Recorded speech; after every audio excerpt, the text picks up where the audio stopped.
estar presente en este webinario. Gracias por estar siempre fiel a los webinarios que realiza la revista Derecho y Negocios. Mi nombre es Claudia Espinosa, editora de la revista, y es un gusto, como siempre, contar con su presencia y esta vez con una experta en muchos temas realmente que tienen que ver con el área legal, y es un gusto para mí presentar a Ruth López, que es abogada, máster en Derecho Electoral por las Universidades de Castilla, de La Mancha y Valencia, y en Derecho Societario por la Universidad de Barcelona. Cursó sus estudios de pregrado y una especialización en asesoría jurídica en la Universidad de La Habana. Fue asesora jurídica de la Presidencia del Tribunal Supremo Electoral y de la Dirección General del Instituto Salvadoreño de Seguro Social. Actualmente es consultora y forma parte del cuerpo docente de la Universidad Centroamericana José Simeón Cañas. Es un gusto, Ruth. Muchas gracias por acompañarnos. Ella nos estará hablando sobre la inconstitucionalidad 6-2020, bueno, el 20, que ya todos más o menos sabemos de qué trata, nos va a explicar. Ella fue la parte demandante, nos va a explicar sobre el proceso y cómo ha sido todo demanda que realizó y lo que la admisión que ha realizado ahorita a la sala. Si tienen alguna pregunta o consulta para Ruth, por favor escribirla en el chat. Al final de la ponencia de ella, a las 10 de la mañana, yo comenzaré a leer las preguntas que ustedes tengan y ella con gusto las va a contestar. Adelante, Ruth, y gracias por acompañarnos. Muchas gracias a ustedes por la invitación. Quiero decirles que la presentación se les va a compartir. Aquí mismo yo la he enviado para que la compartamos. Es para ustedes, está preparada especialmente para los asistentes de este webinario. Para mí es un placer y realmente agradezco mucho la invitación de la revista Derecho y Negocios para tener este intercambio con cada uno de ustedes. Voy a empezar a compartir la presentación. Está más o menos dividido en el contexto y yo creo que es importante que nos ubiquemos en el contexto de los hechos, en el contexto de la demanda, el trámite que llevó la demanda y los pronunciamientos de la Sala Constitucional, así como algunos elementos que yo considero que debemos prestarle especial atención a aquellos que somos abogados. Y al final, pues les comentaré una noticia, una buena nueva, digo yo, que voy a compartir con ustedes este día.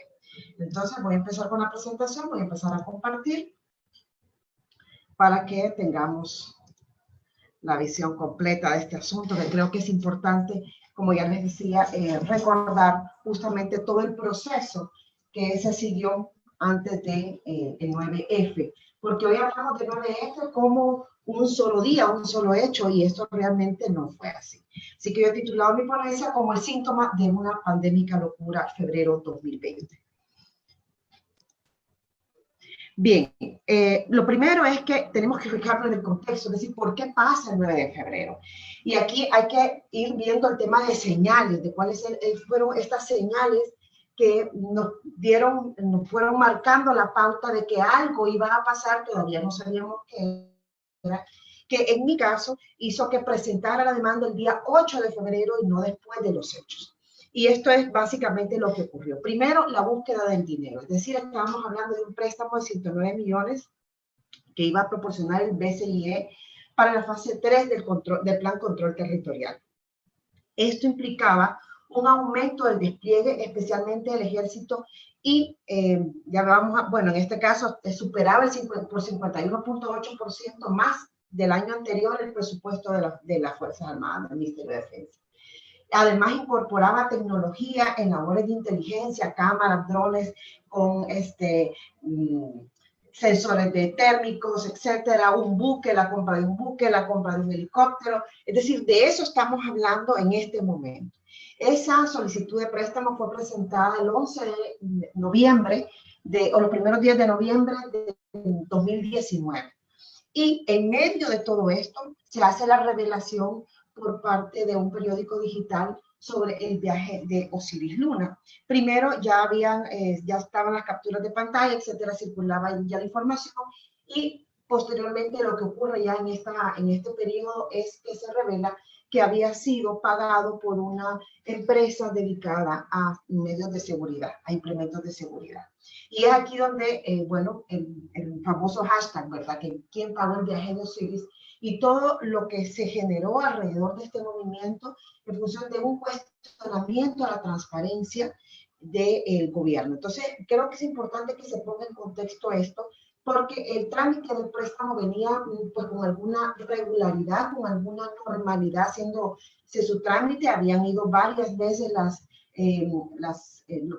estamos hablando del ministro, de Carolina Recinos como secretaria, en fin, había varios presencia en la Asamblea Legislativa, los funcionarios del Ejecutivo explicando sobre el préstamo. Entonces, esto se aprueba, el préstamo, la Comisión de Hacienda lo aprueba el 27 de enero del 2020.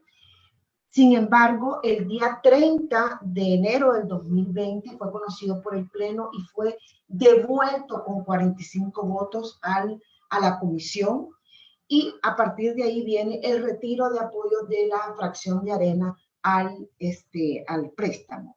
Y esto fue lo que terminó y polarizó el discurso, en este caso, del presidente de la República. Entonces, viene una segunda etapa que son los llamados a la Asamblea, que yo le he puesto calentamiento de motores, ¿verdad? Porque aquí hubo una serie de hechos que fueron justamente preparando el camino de lo que fue el 9 de febrero. Y había pronunciamientos, habían declaraciones públicas del presidente como de que lado está, no quiere financiar los chalecos antibalas, decía él, de los policías y soldados, qué va a pasar cuando fallezca uno porque no tenga chalecos antibalas, no quiere financiar los chalecos antibalas de los que quieren proteger a la población. Es decir, empezamos a ver un discurso en este contexto, no es porque en otro contexto no exista, pero en este contexto un discurso bastante polarizado, y se aprecia cómo el presidente espera a la plenaria del día 6 de febrero, para el día jueves 6 de febrero había plenaria, a ver si los diputados recapacitaban sobre su postura y se aprobaba el préstamo. Entonces aquí he puesto nada más que un tuit del 4 de febrero, hoy vemos hacia atrás y apenas nos acordamos de algunas cosas. Y yo creo que es importante porque este es el marco en el que surge la demanda y además la medida cautelar emitida por la Sala de lo Constitucional el día 10 de febrero y la sentencia que tenemos el día de hoy, ¿no?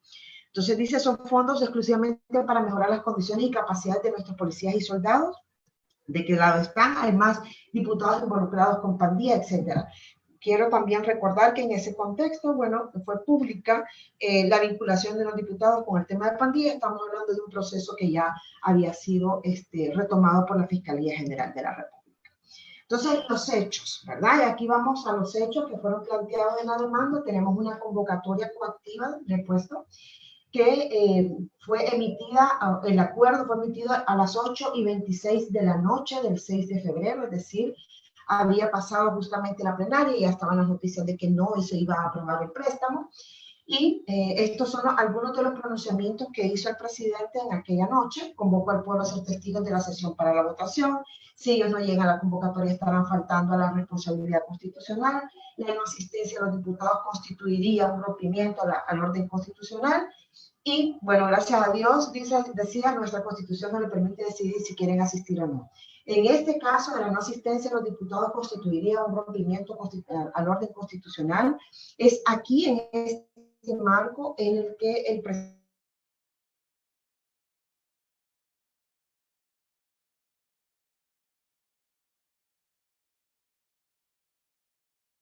al artículo 87 de la Constitución. Ya vamos a ver qué pasa después. Además, está directamente aquí relacionado, yo lo he puesto antes, durante y después, porque antes fueron en todo este marco de los tweets, ¿verdad? De los llamados del presidente, durante, porque son aquellos hechos que ocurren el 9 de febrero con expresiones como yo tengo el control, ¿verdad?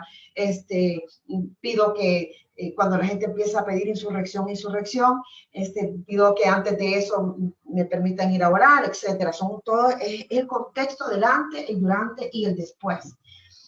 Y además, bueno, en este momento ya tenemos el uso de las Fuerzas Armadas, una ocupación militar y versus, ¿verdad? Guardar la seguridad del presidente tal como ha sido alegado por el ministro Merino Monroy, como aquellas otras personas que han acudido a la Asamblea Legislativa a brindar explicación de lo ocurrido en esa fecha, ¿no? Invasión de competencias.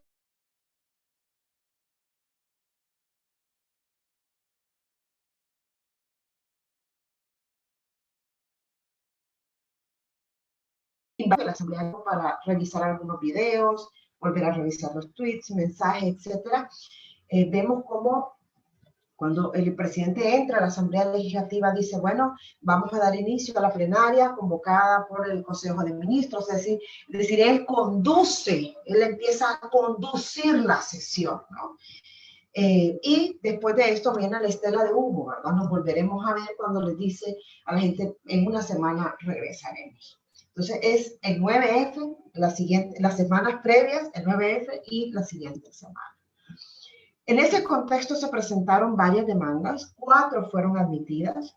Hay 2 que fueron antes de los hechos del 9F, la que presentó su servidora con Luis Portillo el día 6 de 2020, el día 8 de febrero, que fue referenciada como la 6-2020, sobre la convocatoria del Consejo de Ministros, la 7-2020, que fue presentada también ese mismo día, en horario del mediodía, más o menos.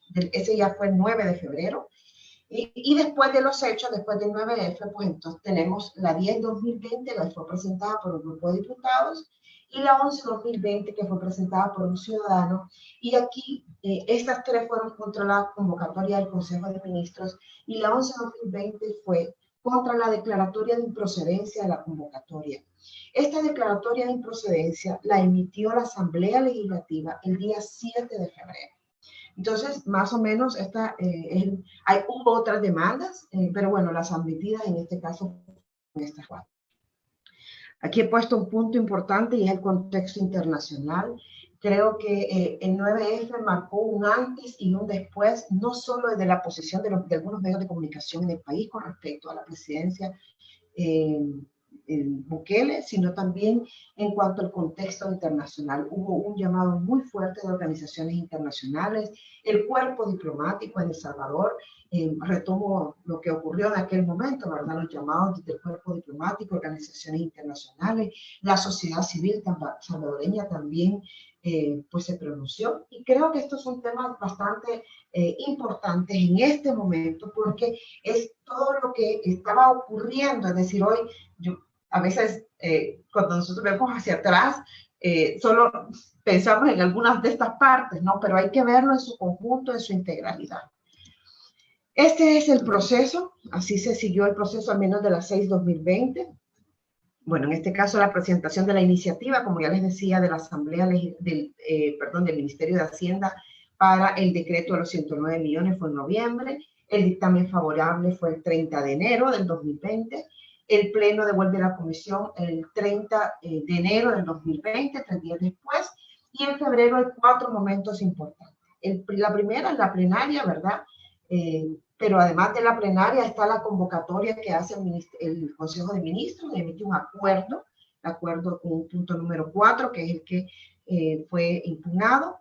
La presentación de la demanda, en mi caso, que fue el día 8, el día 9, bueno, los hechos de 9, y el día 10 hay una admisión por parte de la Sala de lo Constitucional de esa demanda presentada el día 8, que fue presentada en un juzgado de paz. En aquel momento, pues se podrá imaginar que como demandante me cuestioné bastante si podría justamente cubrirme, ¿verdad? En la presentación de la demanda en el juzgado de paz. Y al final, después del análisis, conocía de amparo, conocía de habeas corpus, pero no conocía de inconstitucionalidades. Y en este caso, pues consideré que dadas las circunstancias, la urgencia y la gravedad de los hechos, era lo mejor hacerlo. Entonces, el día 8, cuando apenas se estaban preparando las tarimas, en el horario ya de la noche, como a las 7 de la noche, pues concurrí al Juzgado de Paz de Santa Tecla de turno para la presentación de la demanda. Ya les decía que el día 10 es que se admite la demanda y hay una medida cautelar emitida por la Sala de lo Constitucional muy interesante que vamos a analizar también. Pasa todo ese tiempo y bueno, el 23 de octubre del 2020 fue emitida la sentencia y notificada el 27 de octubre. Aquí hubo muchos actos de trámite, acumulaciones, etc. Pero para efectos de ilustración, pues presento a grandes rasgos lo que fue el proceso. En esa admisión, emitida el 10 de febrero del 2020, bueno, primero se fijó como objeto de control el acuerdo de convocatoria como acto de aplicación directa a la Constitución. Y la sala hace dos pronunciamientos muy importantes. Uno sobre la medida cautelar y otro sobre que este hecho que no, decía la sala que el carácter esporádico o eventual que pudiera tener un objeto de control, como era una convocatoria sobre un hecho concreto que ya había ocurrido, porque estamos hablando del día 10 de febrero y los hechos habían ocurrido el 9 de febrero, decía que no era razón para rechazar la demanda. Pues las declaraciones del presidente que instaban a que en una semana podía ejercerse el derecho a la insurrección, hacían posible inferir, decía la sala en esa admisión, el carácter continuado de los efectos y consecuencias del acuerdo de convocatoria. Y quiero que recuerden justamente este pronunciamiento de la sala, porque son de los detalles que tiene la sentencia que quiero que después veamos. El otro elemento es la medida cautelar. La medida cautelar, las medidas cautelares, las tres esencialmente, ordenar al Consejo de Ministros, que es el órgano que había emitido el acuerdo, el cese de los efectos de la convocatoria y cualquier otra relacionada, así como de cualquier acto o norma a consecuencia de ese acuerdo. Eso en primer lugar.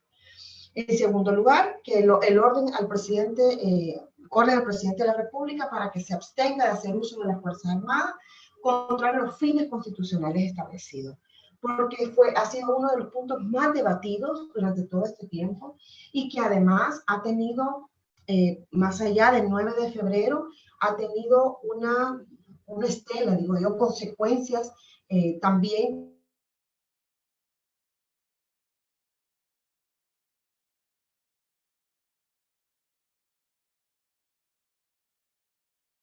acompañar hacia adelante. Además de esto, orden de actividades distintas a las que constitucional y legalmente están obligados. Es decir, les dice, aténgase a la Constitución, aténgase a la ley. Y sobre esto hay dos referencias muy importantes. La primera es la sentencia 4 de 2012, que fue la que se declaró la inconstitucionalidad del entonces ministro de Seguridad y el director de la Policía, Muria Payés y Salinas, y una resolución que había sido emitida por la Sala de lo Constitucional en enero de ese mismo año, es decir, esto ocurre el 10 de febrero y esta resolución a la que hago referencia fue en enero de este año, de este mismo año, en el que la Sala hace todo un desarrollo sobre la obediencia y cuáles son los límites justamente de la obediencia de los cuerpos, en este caso de seguridad y de la Fuerza Armada. Continúo. Tenemos entonces una sentencia histórica. Estos son a grandes rasgos la sentencia. Vamos a hacer un análisis de ella después de haber puesto en contexto los hechos, ¿verdad? Porque no podemos verlos aislados. En primer lugar, hace una referencia muy interesante sobre los antecedentes constitucionales salvadoreños y aquí yo rescato dos frases de la Sala de lo Constitucional. El primero es el que dice: el hecho de que la historia constitucional salvadoreña sea temprana no equivale a que haya cumplido desde un inicio con los fines del constitucionalismo democrático. ¿Y por qué retomo esta parte?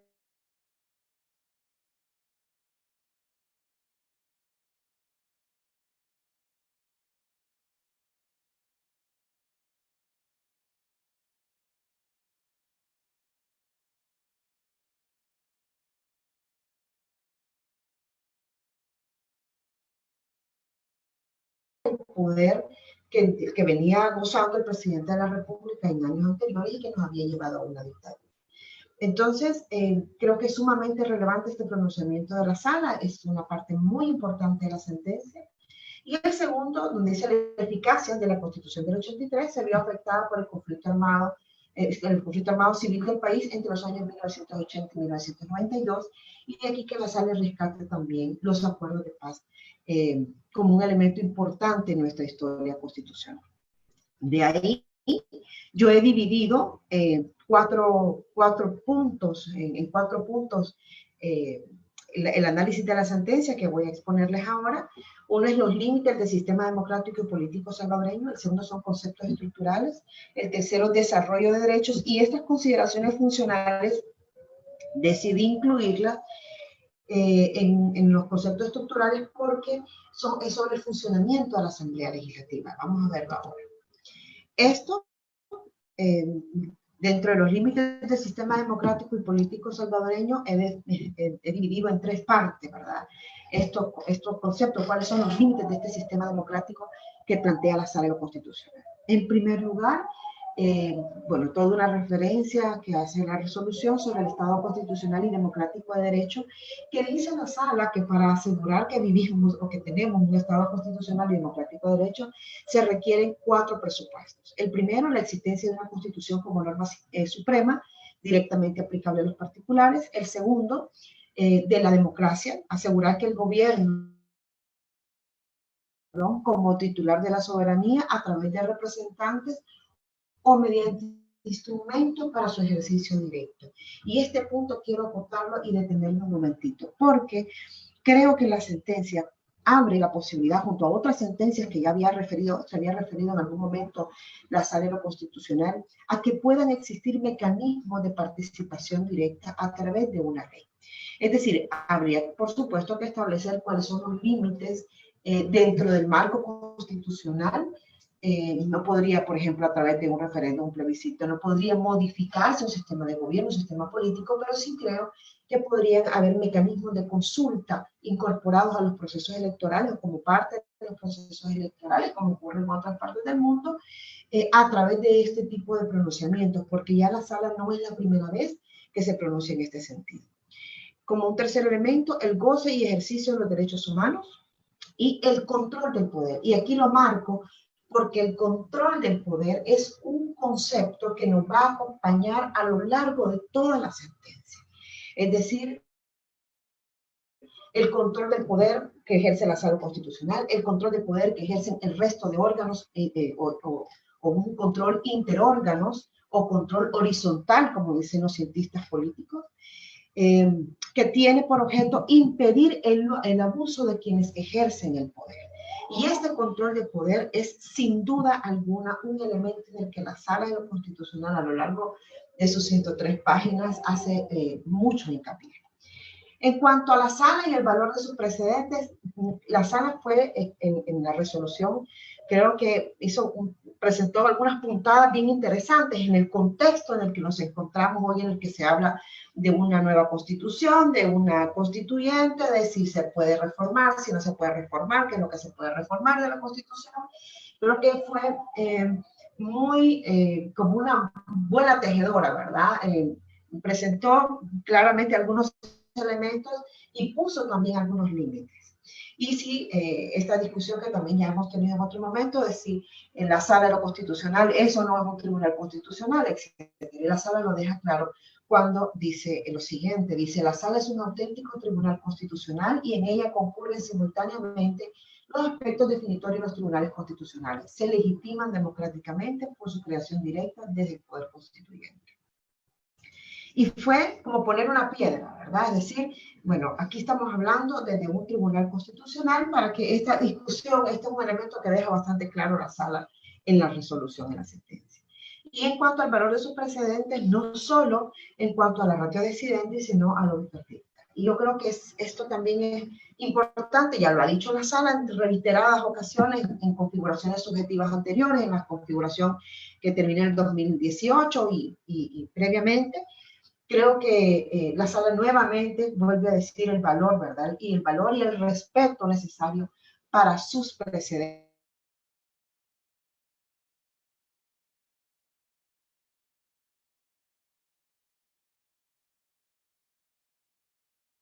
Las Petras. Porque, insisto, yo siento que la Sala, en todo este análisis que hace, en esta sentencia bastante extensa, pues eso, pone ciertos límites, ¿verdad? Pone ciertos candados y por eso le he puesto a esta parte del análisis como límites del sistema democrático y político salvadoreño. Hace una referencia directa a las experiencias dictatoriales y del abuso de poder de los presidentes de turno, a la constitución que venían antes de la constitución del 83, y habla, justamente refiere sobre el periodo presidencial de 5 años sin posibilidad de reelección inmediata si no ha transcurrido 2 periodos presidenciales.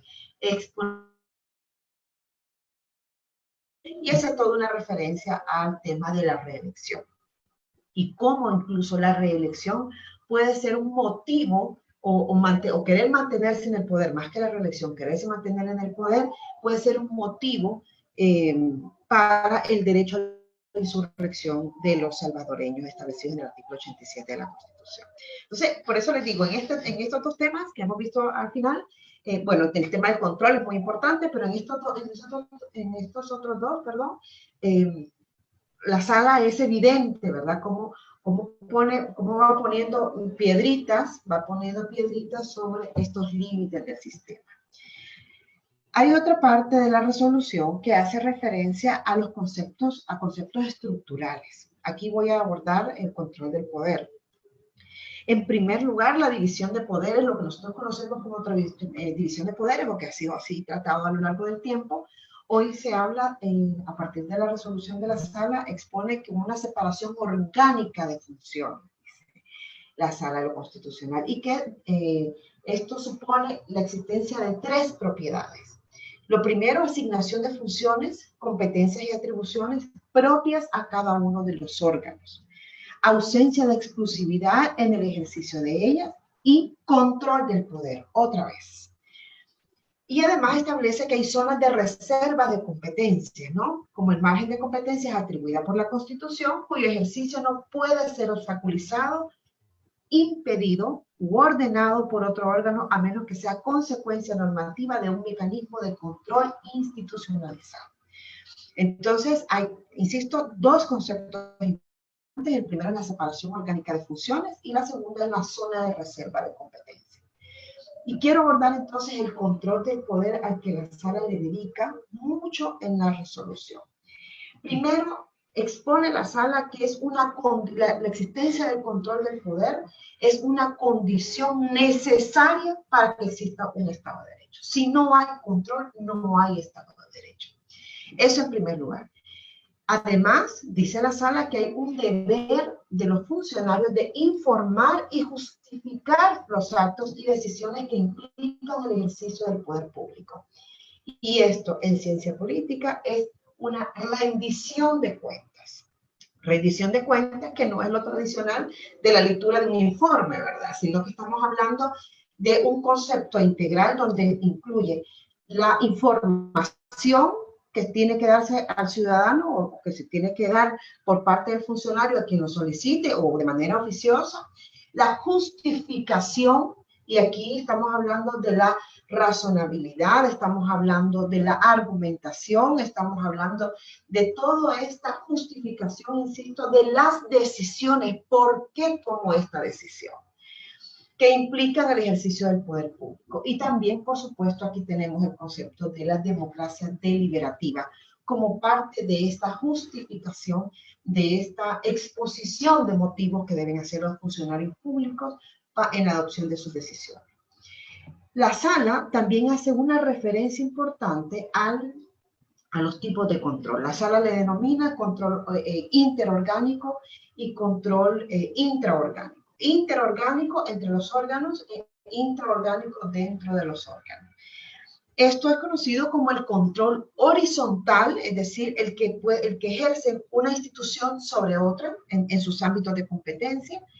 Y en el caso de la sala, de la propia sala, dice que está llamada a asegurar el respeto de las minorías.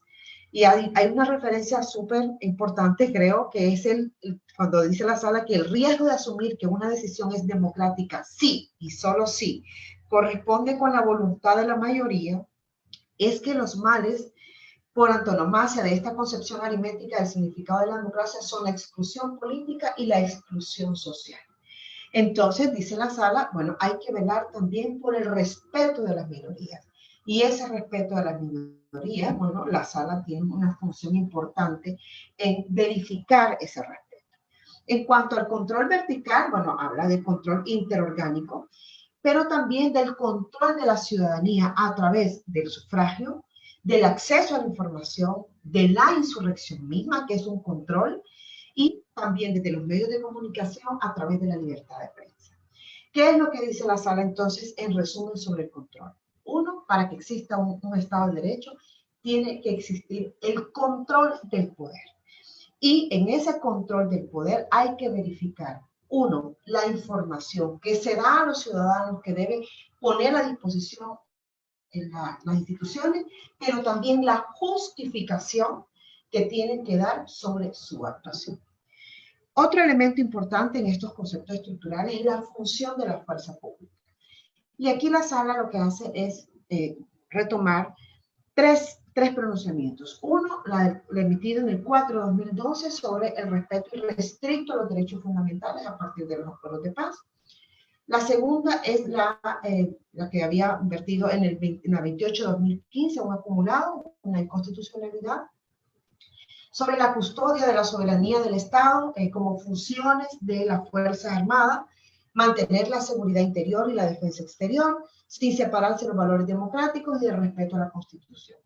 Estas como funciones de la Fuerza Armada. Y ya en aquel momento retomo la misión de la Sala de lo Constitucional cuando decía que no, por ejemplo, brindarle seguridad al presidente. Una cosa es que exista un cuerpo delimitado dentro del Ministerio de la Defensa para brindar la seguridad al presidente, y otra cosa es que todo se vuelque a la seguridad del presidente. Otro elemento importante de la 28-2015 es el término de la obediencia, donde establece la sala que no supone una cláusula de discrecionalidad que permita al superior jerárquico ordenar cualquier tipo de comportamiento. Es decir, ahí hay un límite esencial de la obediencia.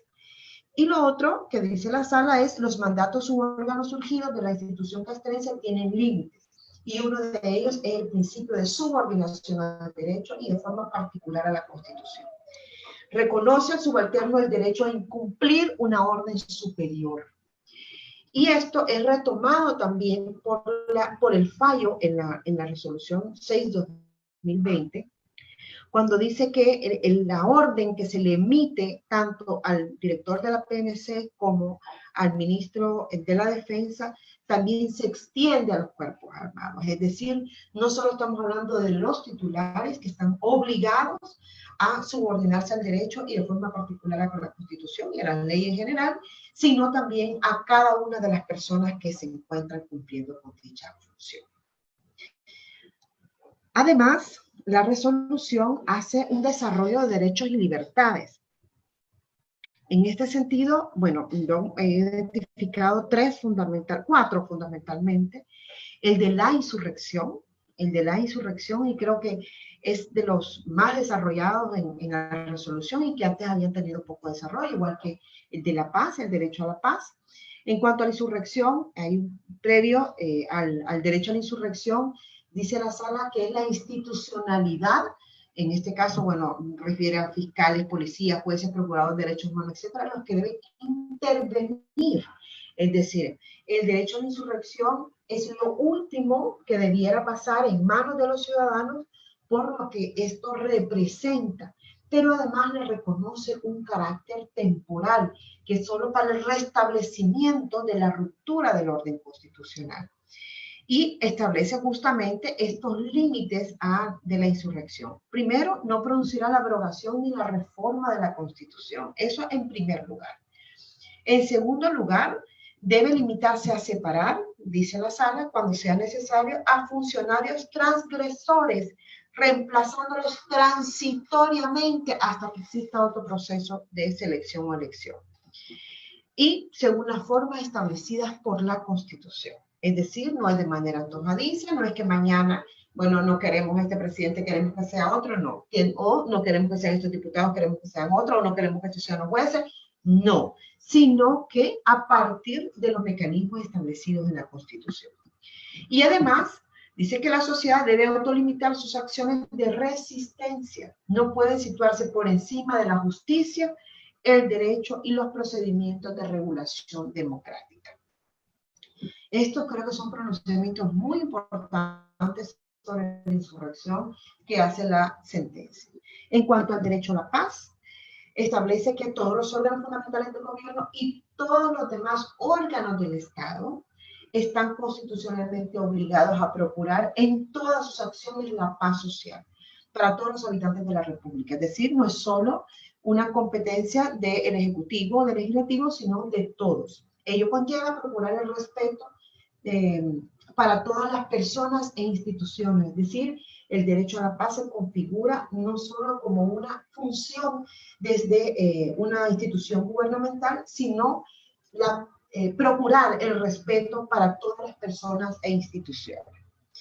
Esto también implica, o sea, lo que implica el derecho a la paz es la ausencia de guerra, de conflicto, de intolerancia, de discriminación, de odio o de espíritu de rechazo hacia los demás. Estado de plena armonía, sin conflictos o enfrentamientos, dice la Sala. Y, por último, el derecho a la paz debe ser una regla para todos los funcionarios del Estado y en sus actuaciones. Y aquí yo quiero leer, porque estaba nuevamente revisando la sentencia, la he leído varias veces, pero es importante cómo la Sala se refiere a que dice, sin embargo, dice que el órgano ejecutivo sea el que disponga la fuerza pública, militar o policial, no significa que pueda abusar de esa posición orgánica, ni que recurriendo a ella trate de afectar las funciones y competencias de otros órganos de Estado. De igual forma, no puede dificultar la actuación de los restantes órganos mediante abuso de las fuerzas militares o policiales. Tampoco debe ocupar militar o policialmente las instalaciones donde funcionan dichos órganos, las cuales se entienden inviolables, de manera que su violación debe generar consecuencias jurídicas. Otro desarrollo que hace la Sala es sobre la libertad de expresión y el derecho a la información, que ya eso ha tenido, sí, un desarrollo distinto y bien profundo a través de otras resoluciones, pero aquí hace la referencia directa al papel del control en cuanto a la libertad de expresión y el derecho a la información que se puede ejercer desde la ciudadanía a través de esto. Y hace un llamado al papel relevante en la interacción entre la justificación, control y democracia, ya que son derechos, dice, que permite que las voces críticas y disidentes sobre el manejo de las cuestiones públicas se informen y se hagan escuchar. Es decir, cómo funciona justamente la justificación, el control y la democracia a través de estas libertades y este derecho, pues es sumamente relevante. En cuanto a la libertad de expresión, dice la Sala, hay una dimensión individual, no se agota en el reconocimiento del derecho a hablar o escribir, no es solo eso, sino que comprende el derecho a utilizar cualquier medio apropiado para difundir el pensamiento. Y en cuanto a la dimensión social, medio para el intercambio de ideas e informaciones y para la comunicación masiva entre los seres humanos, y todo esto en el marco de la paz, el respeto a los derechos. Ahora, en el análisis de la convocatoria que hace la Sala de lo Constitucional, dice que esto es un derecho reconocido para el Consejo de Ministros, que puede establecerlo, puede realizarlo, siempre y cuando concurran algunas situaciones. En primer lugar, que exista una urgencia del tema a tratar. Eso en primer lugar. En segundo, que la Asamblea no esté sesionando, que el tema no esté agendado y que la próxima convocatoria del Pleno Legislativo sea distante a la fecha de la emergencia en la que surge. Pero además, y yo lo he puesto aquí al final en las sesiones virtuales, pero lo voy a mencionar en este momento, la Sala reconoce la existencia, la posibilidad de sesionar virtualmente. Por lo tanto, las situaciones en extremo excepcionales en las cuales puede convocar el Consejo de Ministros a la Asamblea Legislativa será aquellas en las que no tengamos luz, no tengamos medios de comunicación, no exista una forma de que los diputados puedan asistir. Además, dijo la Sala, en este caso, el Consejo de Ministros debe limitarse a convocar la Asamblea Legislativa para que delibere el asunto. Una cosa es la convocatoria que puede hacer a partir del cumplimiento de estos requisitos que ya he mencionado, y otra cosa es coaccionar, otra cosa es imponer la voluntad de un órgano sobre otro o pretender hacerlo. No puede imponer, insinuar o coaccionar institucional o socialmente para que adopte una decisión en uno u en otro sentido o que realice un acto. de ocurrir supone, dice la sala, una interferencia injustificada en la separación orgánica de funciones mediante el ejercicio de un control ajeno al jurídico que no le compete al órgano ejecutivo. Es decir, habría una actuación irregular si esto llegara a pasar.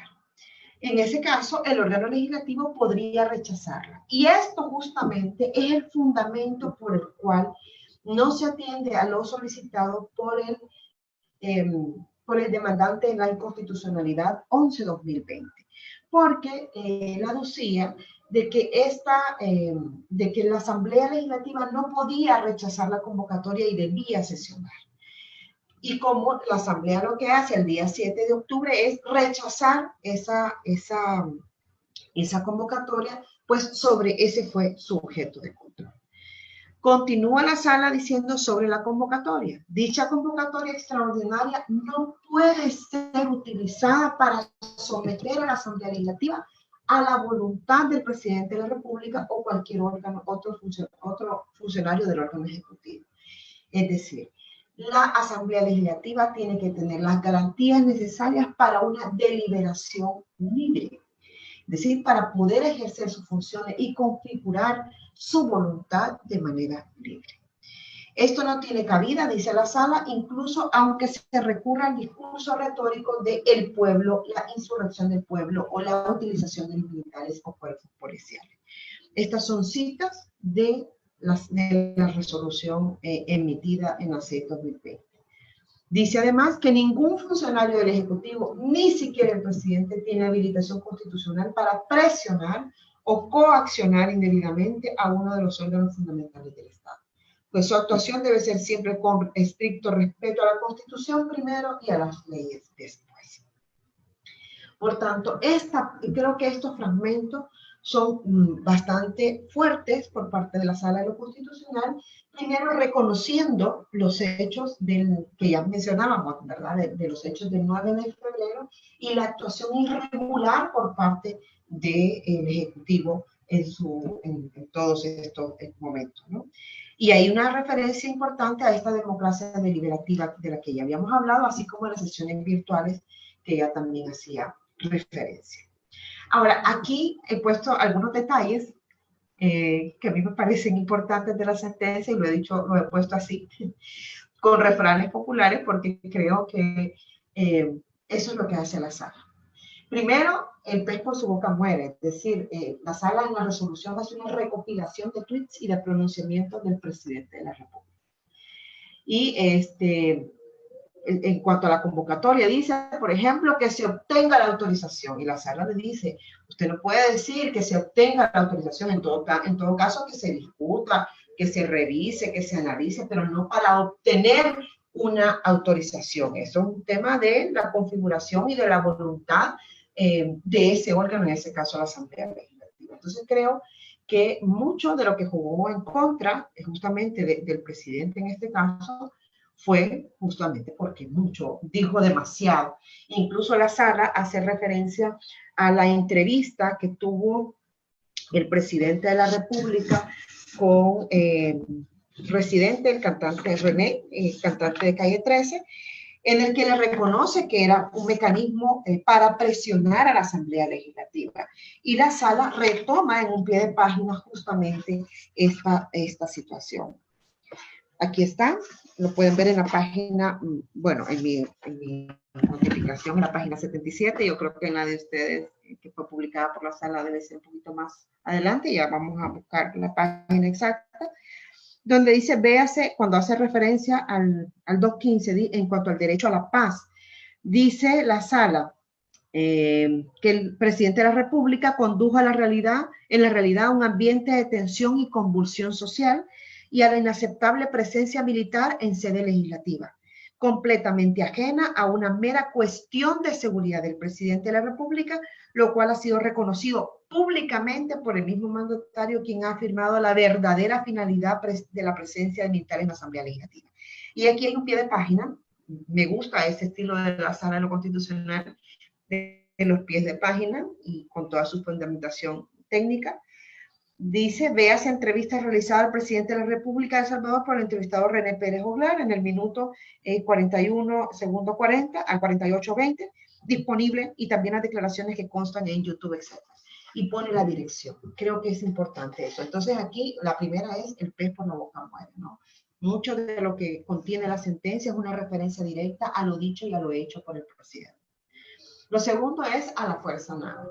Es decir, hay que seguir los procedimientos, y sí, los órganos pues toman decisiones en sus facultades deliberativas, pues también hay mecanismos para impugnar esas decisiones, pero hay que seguir los procedimientos. La tercera es zapatero a su zapato, es decir, los límites de los órganos y además de todas las instituciones del Estado, ¿no? Y la no interferencia, la no coacción entre uno y otro. Y la otra es, te estoy mirando. Te estoy mirando, la sala le hace un guiño al presidente diciéndole, atención con el tema de las mayorías, ¿verdad? Porque, y hay una referencia importante que ya yo leía sobre apropiarse o querer apropiarse de la voluntad popular, la voluntad del pueblo. Eso no significa que se vaya a irrespetar justamente o que se vaya a aplastar, por decirlo de una manera más sencilla, a las minorías, que se vaya a irrespetar también a las minorías. Bien, entonces, en las conclusiones, primero el fallo, ¿verdad? ¿Cuáles son las implicaciones de ese fallo? Primero, puede convocar el presidente, puede convocar, perdón, el Consejo de Ministros de la Asamblea Legislativa, sí puede convocarlo, si se dan estos requisitos que ya habíamos planteado antes en esas situaciones. Insisto en que bajo esta posibilidad de sesionar virtualmente, pues cada vez se vuelve más remoto, pero también la sala hace referencia a cuál es el surgimiento de esa regulación cuando la Asamblea Legislativa no sesionaba de manera permanente. Y pues hoy cada vez es menos la posibilidad, pero pudiera existir siempre y cuando se den las situaciones ya descritas. Eso en primer lugar, lo de las sesiones virtuales que también ya lo mencioné, y las responsabilidades civiles, penales y electorales. Para quien no lo haya hecho, yo les recomiendo que lea la controversia 8/2020, donde se plantean las consecuencias electorales para quien incumpla las resoluciones de la sala. Y yo creo que no solo para quien incumpla las resoluciones de la sala, sino también las resoluciones justamente de las instituciones con facultades jurisdiccionales. Y digo esto a propósito porque me refiero directamente a la emisión de medidas cautelares, por ejemplo, por el Tribunal Supremo Electoral, que han sido incumplidas por candidaturas. Entonces, hay que ponerle atención a esto porque dice la sala que tendrá que valorarse la honradez desde esa perspectiva también del cumplimiento de las resoluciones emitidas. Además, hay en lo que ya les decía, creo que es súper relevante este pronunciamiento que hace la sala en el fallo, donde dice que esto se hace extensivo no solo para el ministro de la Defensa y para el director de la PNC, sino también para todo el cuerpo armado. Y estoy buscando el fallo, un minuto por favor.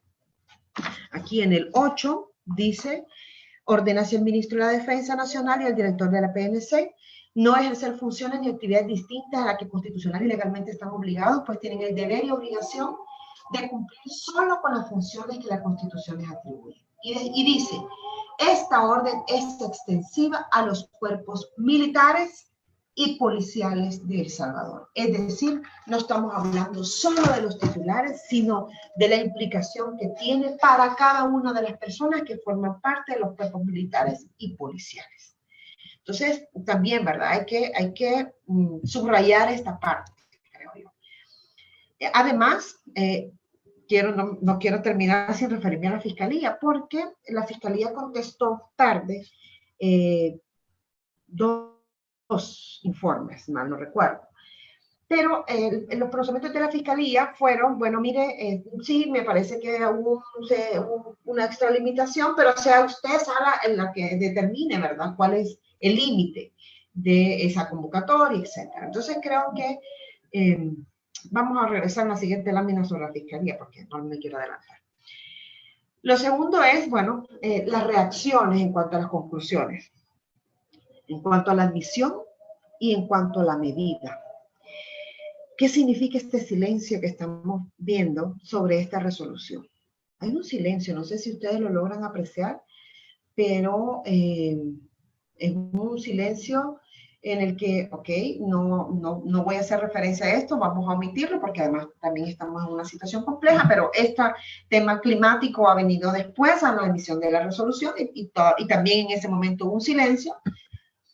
Y lo que está ocurriendo es que, como en otros casos, pues realmente no se están cumpliendo las resoluciones. Entonces, aquí es importante que no se repitan estos hechos. Que no se repitan estos hechos porque ya la sala ha dicho que sí, ¿verdad? Hubo una vulneración al orden. Pero además, ¿qué podemos hacer? Y aquí viene el otro punto, ¿verdad? Y es, ¿cuál es el rol como ciudadanos y de lo que somos pues más del ámbito jurídico, más relacionado por nuestra profesión, ¿verdad? Al funcionamiento del Estado en general. ¿Y cuál es el rol que nos corresponde como ciudadanos y profesionales?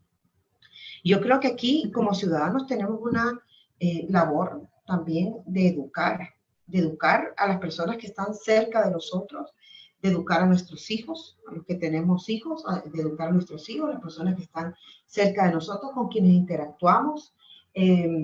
Si hemos aprendido algo, ¿verdad? De todo este proceso es que no debe volver a repetirse. Y además ciudadanizar el derecho, es decir, creo que una de las cosas más importantes que hizo la configuración de la sala anterior fue justamente ir a varios espacios ciudadanos a enseñar a los municipios sobre el funcionamiento y el orden, ¿verdad? Estamos hablando del funcionamiento de nuestro país, del sistema político, del sistema de gobierno, etcétera, y por tanto de la Constitución en sí misma que los encierra, ¿no? Entonces creo que que seamos capaces de activar este rol, activar las instituciones desde este rol ciudadano es súper importante, no solo requiriendo información, sino también creo que lo que estamos relacionados al derecho y también a la ciudadanía en general, o sea, para presentar una inconstitucionalidad no se requiere ser abogado, solo se requiere ser ciudadano salvadoreño.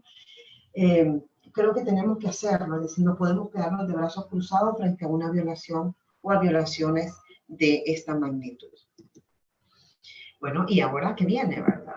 Entonces, aquí tenemos dos opciones, o nos mantenemos expectantes y cada quien continúa en su ámbito de comodidad profesional, esto es en el caso de los profesionales del derecho, o damos un paso más en la defensa de los intereses comunes. Además, este es el país de todos, creo que todos tenemos un compromiso con el país y tenemos cosas que hacer, ¿no? Lo que no nos parezca, independientemente si es sobre el gobierno, si es sobre la Asamblea, si es sobre la Corte, si es sobre el Tribunal Supremo Electoral, el Tribunal de Ética, creo que tenemos la responsabilidad de cumplir con el artículo 73 de la Constitución, justamente hacer cumplir la Constitución y las leyes, ¿no?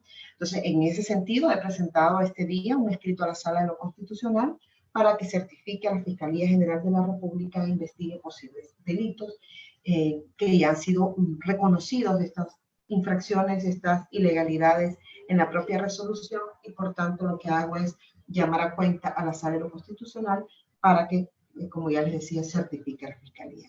Vamos a ver qué es lo que hace la Sala. El fiscal entiendo que tiene algunas investigaciones abiertas. Sin embargo, creo que el pronunciamiento de la Sala es sumamente importante y en consecuencia tiene que ser remitido a la Fiscalía bajo una certificación.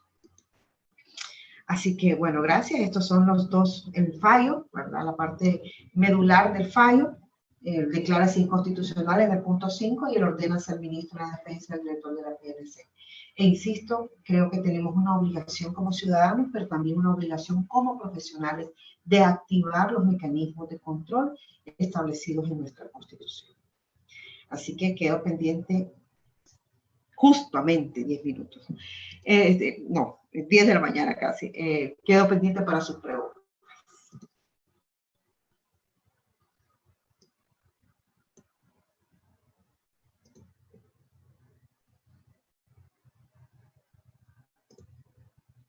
Hola, hola Ruth, Hola. mire, estábamos viendo, revisando el chat y no hay preguntas. Imagino que quedó súper claro el tema porque No puede ser.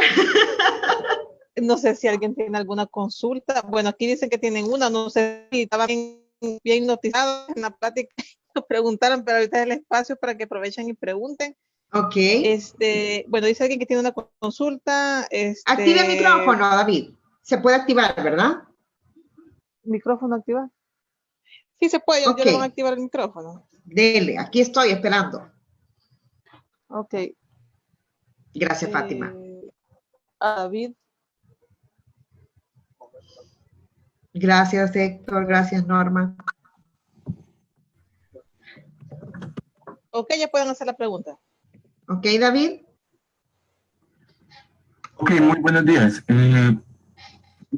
Cuando yo estuve leyendo la sentencia de, bueno, precisamente esta sentencia fue súper interesante el análisis, la doctrina que específicamente efectúa la sala. Claro, es muy, como por decirlo de esta manera, evidente que la sala trabaja precisamente por la defensa de la legalidad, la supremacía constitucional y la defensa de, bueno, de nuestro Estado de Derecho constitucional, ¿verdad?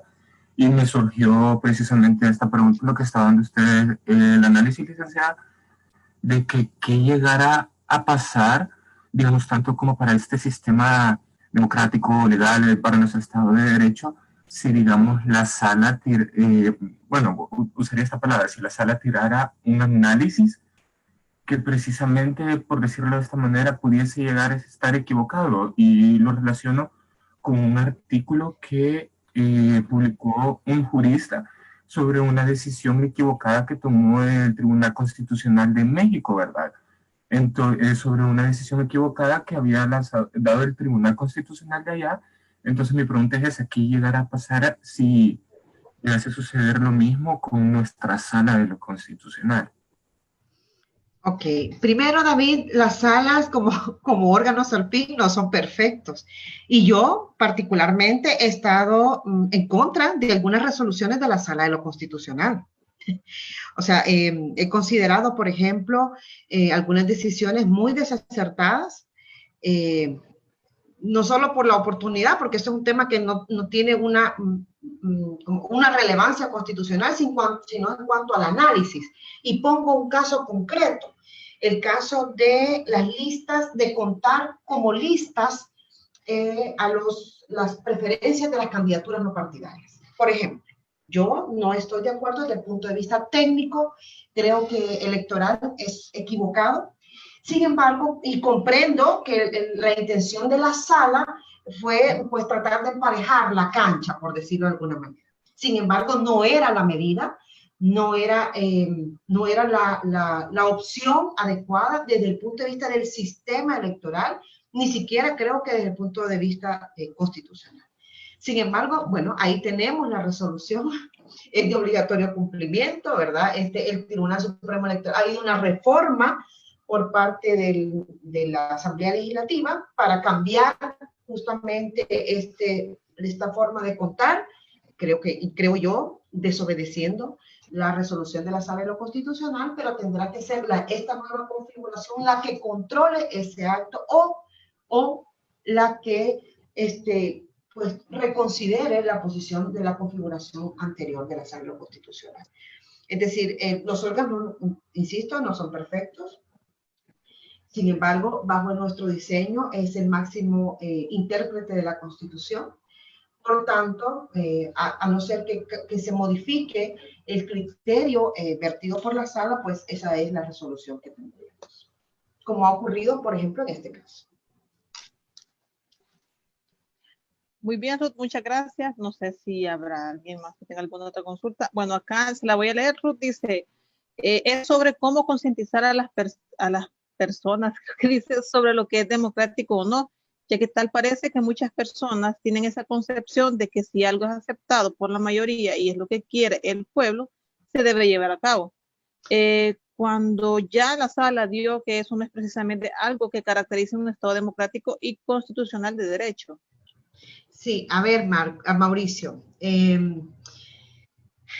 yo creo que cada uno tiene que buscar, o sea, tiene que en su ámbito laboral, estudiantil, el que sea, tenemos la obligación de hacerlo. Claro, a veces queremos hacer más y llegar más allá, y esto está justamente por buscar mecanismos de fácil intercambio con la población. Es decir, yo creo que nosotros a veces, quienes estudiamos Derecho, somos muy elevados, digamos, ¿verdad? Para hablar se nos hace muy difícil bajar el nivel, no porque lo hagamos menos importante, sino para poder comunicarnos de una mejor manera. Y por eso me gusta tanto una cuenta que se llama Constitución 503, si mal no recuerdo, que hace TikTok, ¿verdad? Porque hay que explicar de una manera sencilla, fácil a la población. Por supuesto, creo que las organizaciones de la sociedad civil, la academia, tiene mucho que hacer en este sentido. Creo que como nunca antes es muy importante que la gente conozca justamente qué es democracia y dejar de lado esto de que estos conceptos absolutos, ¿verdad? De que el pueblo, cuando el pueblo, ¿quién es el pueblo, no? Y cómo yo represento a ese pueblo. Creo que esos límites tienen que ser expuestos ante la gente, pero además de que votar no es solo, o sea, vivir en democracia no es solo votar, y muchas personas desafortunadamente pues eso creen. Creo que el haber abandonado la formación cívica durante muchos años nos está pasando factura, una factura muy alta para el país, y pues hay que recuperarlo, ¿no? Entonces, ahí las organizaciones, la academia, pero también la ciudadanía, es decir, nosotros los que hemos estudiado es algo sobre esto, tenemos una obligación, y si no la asumimos y esperamos que los otros lo hagan,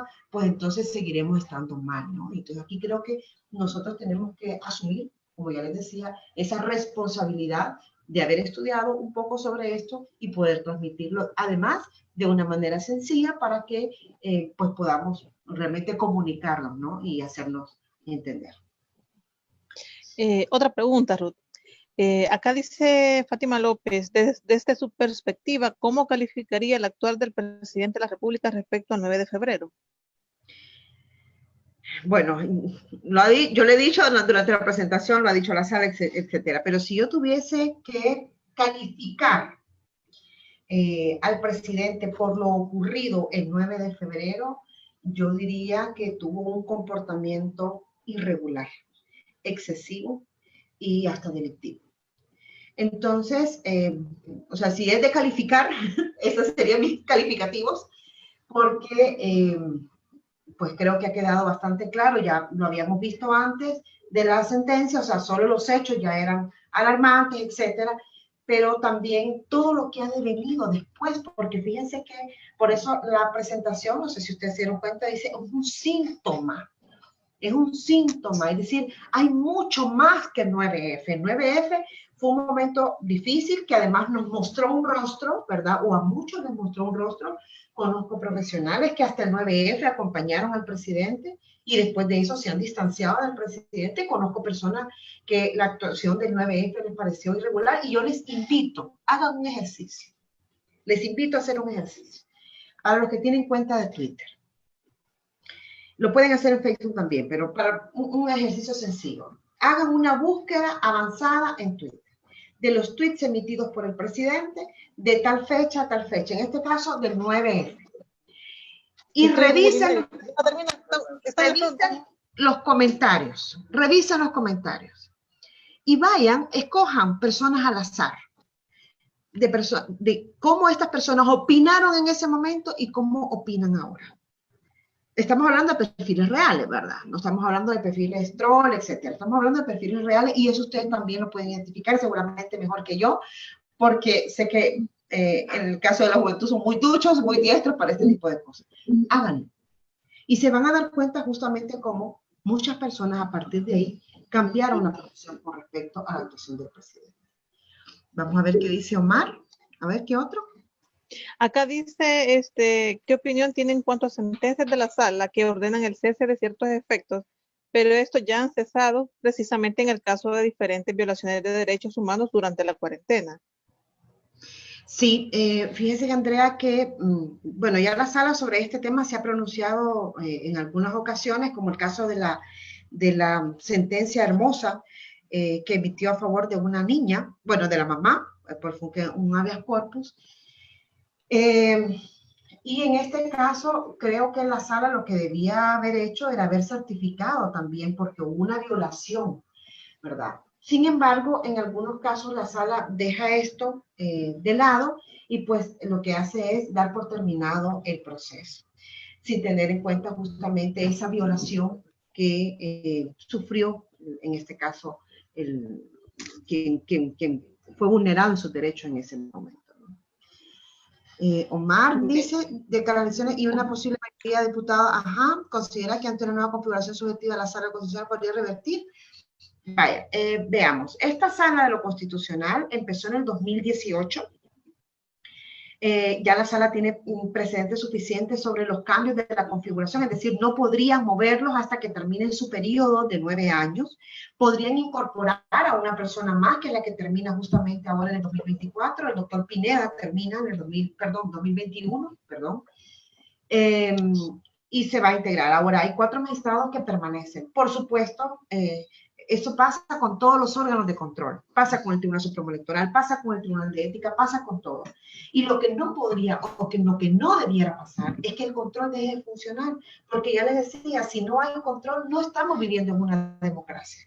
Y creo que pues depende mucho de nosotros, de que los órganos de control funcionen contra quien sea, es decir, contra cualquier actuación indebida, irregular, excesiva, en contra de las leyes, de la Constitución, de lo que sea, tienen que funcionar. Y como ciudadanía, en la medida que también pongamos a funcionar a las instituciones, pues tendrán que ser presionadas para hacerlo, ¿verdad? No, nosotros no podemos pensar, por ejemplo, en el caso del Instituto de Acceso a la Información.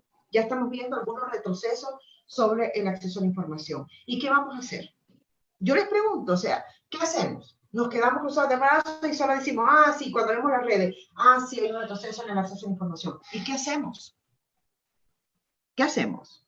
O sea, lo que corresponde ahí es, bueno, en algunos casos un contencioso, en algunos casos, o sea, ¿pero qué vamos a hacer? ¿Nos vamos a quedar de brazos cruzados?